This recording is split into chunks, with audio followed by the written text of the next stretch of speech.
For many years, I saw Evin Lewis, I touted Evin Lewis as a test opening batsman. I saw him in the same light as David Warner, who made his international debut representing Australia in ODI cricket and T20 cricket. Many commentators said then that David Warner would not survive as a test batsman. Now, David Warner went on to play test cricket for Australia, is still playing, and has turned out to be a successful all-format cricketer. So for many years, I saw Evin Lewis in that light. I touted him as a West Indies opener in all-format cricket.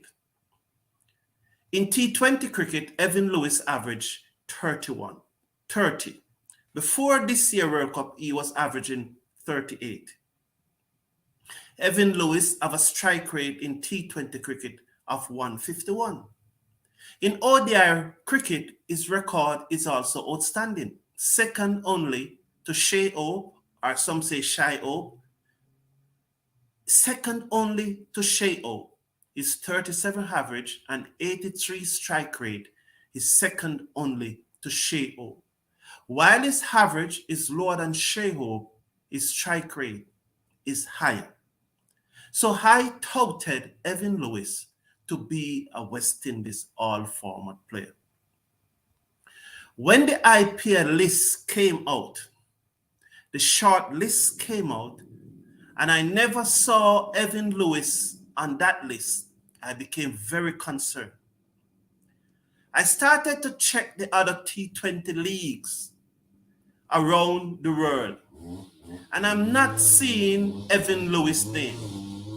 I could have missed it. But I'm very concerned that at 30 years old, Evin Lewis seems done with cricket. Hello everyone, and thank you for tuning in to the Cricket Forum. Welcome. I hope you're having an outstanding morning and looking forward to an even better day. Thank you for tuning in. Please slash a like on the video, share, and click on that subscribe button in the bottom right hand corner. I think if you are hearing some noise in the background, I think the young man is outside cutting the lawn, and I really do not want to stop him because I need the lawn to cut, and then if I stop him now, he's going to find something else to do, and then it's probably another 2 or 3 days before he gets back to it. So I don't want to stop him. So if you're hearing a little background noise, I apologize for it. I hope it is not affecting the broadcast. So I checked about Evin Lewis before I go to the IPL, because I really come here to talk about the structure of the IPL today. I just want to say that my source is telling me that for all intent and purpose, Evin Lewis is no longer that interested in cricket, as he's branching off into real estate. That's what my source is telling me. So I'm going to double check and try to confirm this. But at this time, I know someone like Sheldon, who is living in Trinidad, would have some information. But my source at this time is telling me that Evin Lewis' heart and mind at this time is in real estate. And at 30 years old, I think that he's a loss to West Indies cricket, if that is his intention, if that's where he's going. With his average, with his batting ability, even if he's not interested in red ball cricket, he is a loss to the white ball team, because Evin Lewis is one of our better batsmen, if not our best batsman. Well, Shai Hope is doing very well in ODI cricket. So I think that Evin Lewis would be a loss if he decided that he's going to pack up cricket and go into real estate, because I don't think it's one or the other. I think he can do both, especially something like real estate. But going to the IPL, the list of 405 players who have been shortlisted for the IPL have been released. Initially 991 players were registered for the IPL, 991. Of that 991, with feedback from the IPL franchises, the BCCI, that is the Board of Control for Cricket in India, cut the list to 369. The franchises then added another 36 players, requested that another 36 players to be added to the list. So these 36 players were not registered for the auction, but as a request of the franchises, they were added to the list. So 405 players will go under the hammer next week, Friday morning, 4 a.m. Jamaica time, 5 a.m. in the Eastern Caribbean. Next week, Friday morning at 4 a.m., 5 a.m. in the Eastern Caribbean. 405 players. It doesn't mean that these 36 players that the franchises asked to be added will be automatically selected. It doesn't mean that they will be automatically be bought. It's just that they have an interest in these players, because of the 405 players that are shortlisted for the auction for next week, Friday morning, only 87 of them will be purchased. So of the 405, only 87 will be bought. As you see there, 273 Indians are in the auction and 132 overseas players. Of the 87 players that will be bought, only a maximum of 30 can be overseas players. So there cannot be more than 30 additional overseas players bought at the auction come next week, Friday morning. So of the 132, 102, at least 102 will not be bought come next week, Friday morning. 273 Indians. From that 273 Indians, 57 will be bought. From the 132 overseas players, 30 will be bought. When it says 119 cap players, it means players who have represented their country, like the West Indies, India, Australia, and so on. So 119 of those players would have played international cricket, while the other 282 would not have played. And there are 4 from associate countries like Namibia, Nepal, and so on. So looking at the auction, 405 players will be up for purchasing next week, Friday. It sounds like they are goods. It sounds like they are merchandise, but that's what it really is.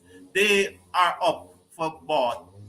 Now, of that 132 players, 17 of them are West Indians. Yes, 17 of them are West Indians. Last year, before the auction, we have only 3 players retained. There were only 3 players, 3 West Indian players were retained at the auction. In the auction, 14 more players were bought. 14 West Indians were bought at the auction. So this year, IPL, the one that took place in April and May this year, 14 and 3 made it 17 West Indians were involved in the IPL this year. Now, the IPL franchises have released 10 of those players, leaving 7. So at this time, 7 West Indian players have been retained. They are already will be involved, barring injury, in next year IPL. Those 7 players are, I think, are Narayan Russell, Etmaya, Obed McCoy, Joseph, and 2 others, Ravman Powell. So there are 7 players. I don't remember the 7th one. Now, coming up in the auction next week, there will be 17 West Indian players involved. It is going to be hard that we think of the 30 overseas players to be purchased at the auction, that West Indies can get 10. So 17 was there in the last IPL. I don't think we are going to have 17 in the upcoming IPL, because to purchase 10 out of 30, remember there are 30 slots for foreign players, for overseas players. For West Indies to match last year's figure of 17 players in the IPL, they would have to have 10 persons being taken up in this year's auction. But there's only 30 slots available for foreign players. So I don't think that we are going to have 10 players selected at the auction next week, Friday. So I'm thinking that in next year IPL, there will be fewer West Indies players involved than those who were involved this year. Now, the auction is set into batch. So the first batch that is going to go up on Friday are batsmen, 6 batsmen. And these 6 batsmen are batsmen who the franchises would have expressed a keen interest in. They would have the leading interest. In those 6 batsmen that are going up first, there'll be no West Indian. There'll be no West Indian. Kane Williamson will be in that lot. Agarwal will be in that lot. Joe Root will be in that lot. There'll be no West Indian in the first batch containing 6. In the second batch of 7 all-rounders, batch number 2, which includes 7 all-rounders, Jason Older and Odin Simit will be in that batch. That batch that included 7 all-rounders have Chris Green in it, Sam Curran, Ben Stokes, Sikandar Raza, and I think Shakib Hassan, including the 2 West Indian to make it 7. So that second batch, after those first 6 batsmen in the first batch goes, then the second batch would include these 7 all-rounders. And those 7 all-rounders include Jason Older and Odin Simit. Now the third batch, which is a wicket-keeper batch, it includes Nicholas Pooran. So Nicholas Pooran is in the third batch. And then Akil Hussain, who is in the spin bowler batch, will be in the 7th batch. So those Older, Simit, and Nicholas Pooran, it is generally at the IPL, the players who are in the first 3 batches, batch 1, 2, and 3, that's where most of the bidding war usually takes place. In batch 1, 2, and 3, that's where most of the bidding war generally take place.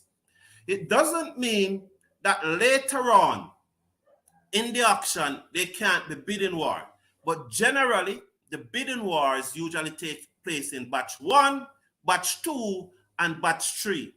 If this happened, it means that Holder and Simit and Pooran may in for a good payday, and we hope that they do get it.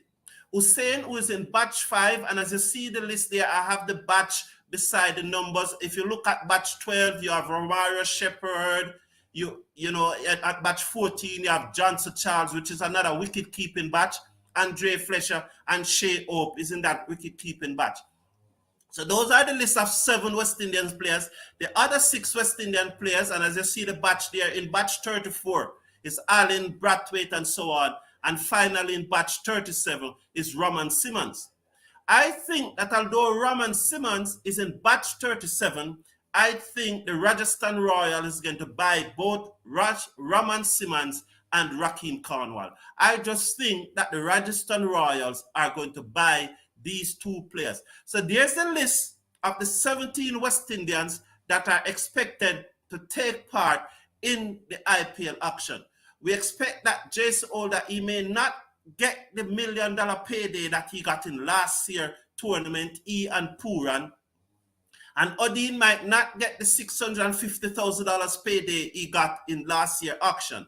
But we hope with these players in the first 2 batches, we hope that they will be able to get a good buy, and that West Indies, of the 17 West Indians that are in the auction, adding to the 7 that have already been retained, we hope that at least another 8 West Indians will be purchased in this auction. I do not expect the 10. I do not expect us to have 17 in the auction, as many in the IPL, as many as we did last year. But I do hope that we will get at least 8. Now, leading up to the auction, there are some numbers that I want to look at here. Just let me take your comments before I look at these numbers. Just let me take your comments. The comments are coming up. Good morning, good morning, good morning, everyone. Good morning. Salsia 007. Good morning, everyone. Good morning, good morning, good morning, good morning, good morning, good morning. 007 is saying is a big disappointment. Okay. 007 yelling up Salsia. I just go into your comment. Frozen, bro. If it's frozen. How you doing, Salsia? I am good. I am good. Hope you are well too. Okay, okay. Thank you, thank you. Okay. So they're not okay, good, good, good, good. Morning, morning all. Sheldon, I see you there. Anything about Evin Lewis? I heard that he's in real estate at the moment and his mind is not on cricket. Well, when especially IPL franchise teams are looking for cricketers, I'm going to give you some matrix here. When it comes to the batsman, the IPL teams are hoping that the batsman's strike rate and average, when you add the average, the batsman average to his strike rate, you will get a minimum of 180. Those are the batsmen that usually goes for the best money, who have a matrix of 180. That matrix, their strike rate and their average should equal a minimum of 180. Now take the case of Evin Lewis. Evin Lewis have an average of 30 and a strike rate of 151 in international cricket. He should be one of the top batsmen leading into this IPL draft. Why he's not there, I don't know. But that's what teams are looking for. If you have an average and a strike rate that adds up to a minimum of 180, that's what teams are looking for. Why 180? The team's reason that if you bat first and make 180 in a T20 match, you are going to win more matches than you lose. So that is sort of a cutoff point. 180, if your strike rate and your average adds up to 180, that's what the teams are looking for when it comes to batsmen. When it comes to bowlers, they are looking that your economy and your average should be below 25. They want those bowlers with their economy and their average that had up to less than 25 are usually in the money. Those are usually the bowlers who are in highest demand when your economy and your average adds up to less than 25.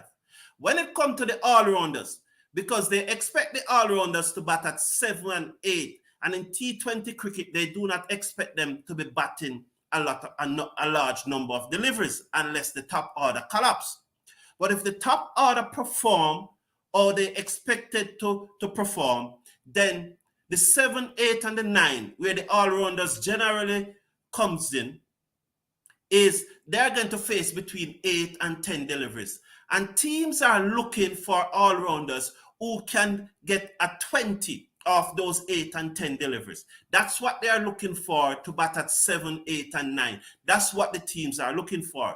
And they're expecting that these guys, they don't expect them to be as good as the bowlers with a matrix of less than 25, but they will accept 30 or below, preferably 28. So these are the matrix. For the all-rounders, they are looking for their average and economy to anywhere between 28 and below. They will accept 30, but they're really looking at below 28, and they're really looking at those all-rounders who can score 20 off 8 and 10 deliveries. For the bowlers, they expect their matrix to be below 25. And for the batsmen, they expect these matrix to somewhere above 180. Just looking at your comment, Trinidad and Tobago players usually make good choices, and I think ahead of the game. Think Pollard, Bravo, and Narain. Salsia, Cedar Bry has been begging Evin and others to play for the West Indies. I wish him well, but he won't be missed. Scottwell, Hope Cornwall get picked. That's one of the biggest talking point. You can imagine if Cornwall should get picked in the IPL, the amount of pressure that Cricket West Indies selectors will be coming under for not choosing Cornwall for the World Cup. Just imagine Cornwall getting picked. And I think the Rajasthan Royals are going to pick Cornwall. I just believe that the Rajasthan Royals are going to pick Cornwall in this IPL draft. So just imagine the amount of pressure. There'll be a lot to talk about. Lewis Etty them turn them back on us. So I think it's right for us to turn our backs on them. Powell has been retained. Yes, Sheldon, Powell is one of the 7 West Indian players that have been retained before the auction. The 7 is a step up from last year because last year only 3 West Indians were retained before the auction. So for West Indies to have 7 players in the auction, in the IPL, even before the auction, that is credible. Salisa Mohammed, Darren Bravo look promising again in List A tournament after years in the wilderness. Would like to see him in West Indies colours again. If Darren Bravo can produce, for the West Indies, it may well solve that number 3 batting spot. Sheldon does not think that Cornwall will be picked. It is going to be very interesting. Neither will Hussein. Well, all right. You know that Hussein is the number 6 ranked spin bowler in the world. It is the number 6 ranked bowler in T20 cricket and the ICC list. He's number 6 the last time I checked it. Maybe the updated list. I haven't checked the updated list since week. So if that changed, but to the best of my knowledge, Hussein is number 6. So 007 is saying that neither would Hussein be picked. Now, someone will look at that and say that it's far-fetched, but it's not. At the IPL auction earlier this year, because the IPL auction held this year, it never held last year for this season, it held earlier this year. At the IPL auction earlier this year, Shamsi, the South African Chinaman googly bowler, was ranking number 1 in the world at that time. He never got picked. Let's keep our fingers crossed that this doesn't happen to Hussein. There are 17 West Indians in the auction. There are only 30 spots for overseas players. I hope we'll get at least 10 of those. Unlikely as it is, I hope we'll get at least 10 of those. Brandon King in the listing, Giant Late? No, I do not see Brandon King name in the short list. I have checked, and I've checked more than once, and I do not see, and it's 405 names that I went through. So I check it more than once so that I can summarize it for you guys. And I do not see Brandon King name. I do not see Evin Lewis name in the short list. And I've checked it at least 3 times because I want to be accurate. So Hussein is doing well in the Big Bash and just got picked in the Pakistan Super League. Yes, that's very good. He got picked, and I know a number of West Indians got picked, included Odin Simit, and Odin Simit got picked in the Diamond category. Our number 1 pick is Joseph. Joseph is already retained, so he will not be in the draft. He will not be in the auction because he already retained for his team in the IPL. So he will not be in the draft. Remember that we have seven West Indians already retained in the draft. Now, remember this evening at 5 p.m. Jamaica time, 6 p.m. in the Eastern Caribbean, the West Indies women will be trying to prevent the whitewash against England. They have played 5 matches so far. They have lost all 5. They have not came close to winning any. We are hoping that they break that jinx this evening. So if you're in Barbados 007, Supernova 22, and are close to the Kensington Oval, please go down there and support the ladies and see if you're present presence can make a difference. We cannot afford to get an 8-love from England. We cannot afford that. We cannot afford that. In the other test match that is going on, India have set Bangladesh 517 runs to win. Bangladesh are at the close are 40 without loss, needing another 471 runs. So Bangladesh needing another 471 runs to beat India. They have 2 days to get these runs. It's very unlikely that they will get it. Gill and Pujara made 100 in India's second innings to set up this massive total for Bangladesh to chase. So that's the test match that is going on.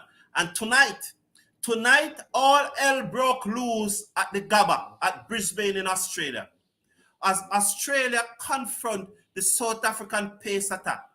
This is the first test series that they're going to play after that sandpaper scandal. You remember Sandpaper Gate, where Bancroft, the Australian batsman, were picked up by television cameras using a sandpaper to rub down the ball so that it can swing? The same match that David Warner, manager, is claiming that the Australian directors told Australia that they need to tamper with the ball to get it to swing. So coming up in that match, 7 o'clock, 7:30 Jamaica time, 8:30 in the Eastern Caribbean tonight at Brisbane. The pitch looked green. It's said that 12 millimeter of grass will be left on it. It looked very, very green, the pitch for the match this evening. I have to watch that match. I have somebody who is having a setup tonight, but I cannot go to that setup. I have to watch this match. So please slash a like on the video, share, and click on that subscribe button in the bottom right hand corner. I'm going to take your comments to see. Don't be surprised in 2-3 years there won't be any West Indies players in the IPL. I would maybe 2 to 3 years is a little short, Mohammed, because we have some good players in it right now. The Powell and the Joseph, they are going to be, I think they are going to be still there. Obed McCoy. But maybe 5 to 7 years. 5 to 7 years will probably have less than 10 West Indies players in the IPL. Well, yes, probably only Joseph Titans not going to let Joseph go. But apart from Joseph 007, Powell did not do so bad. Obed McCoy is seen as a death bowling specialist. Etmire, Puran, Simit. I don't think 2 to 3 years time, unless all the game really change, I don't think that he will still be there. Simit and Warner also was in the scandal. Yes, Simit and Warner also was in the scandal. They were in the scandal, but it was Bancroft that they saw with the paper rubbing down the ball. In fact, David Warner, manager, had said that to think that was only 3 players involved, we would be blind. That's what David Warner, manager, had said. He said more persons were involved, but it appears that the captain and the vice captain, Simit was the captain at the time, Warner was the vice captain at the time, they just took the blame for the rest of the team. That's what, in essence, David Warner, manager, is saying. I would be looking at the game also. It's live on Facebook. True Murphy. Good morning. Just want to let you know that watch your show and really enjoy this community where you break things down. Thank you very much. I really appreciate that, Mark Pernwasi. I hope I got that right, but I really appreciate it, Mark. Thank you so much for that. Please, I'm asking you, slash a like on the video, share, and click on that subscribe button. In the description, you will see some cricket gears. Click on that link, and if you want to purchase cricket gears, you can just click on that link, and you'll be able to purchase cricket gears. Thank you, everyone. I have a netball match to go and watch. Yes, I watch all sports. I have a netball match starting at 11:30. That is the All-Ireland School Netball Championship. The finals is today, and I'll be going and watching that match. Thank you, everyone. Please slash a like on the video, share, and subscribe. Before I go, news broke that on the 15th of January, Brian Lara will be playing a cricket match in Jamaica at Treasure Beach in St. Elizabeth. Yes, Brian Lara himself announced it that comes the 15th of January, he will be in Jamaica at Treasure Beach playing a cricket match. Thank you, everyone, for tuning in. We really hope that you'll have a marvelous day and that you will be good to yourself and to your loved ones. All the best. Take care now.